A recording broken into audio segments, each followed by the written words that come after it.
Think about what Headspace did in 2010.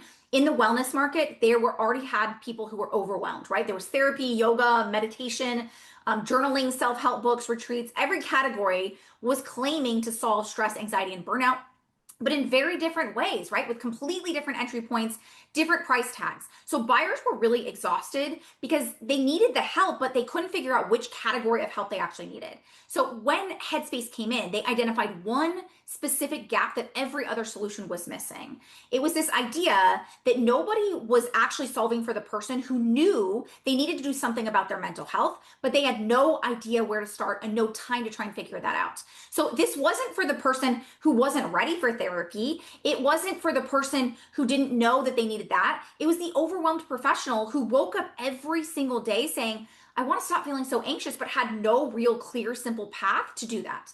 That was the gap. And Headspace built everything around that gap. So they didn't compete with therapy or yoga or self-help books.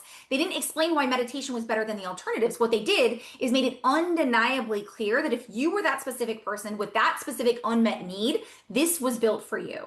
Now, as a result of that, they had 70 million downloads and a $3 billion valuation. It was a category that they owned completely because they were the only ones speaking directly to that gap. So they didn't win by trying to be the better meditation app, right? They won by being the only answer to a question that nobody else was answering.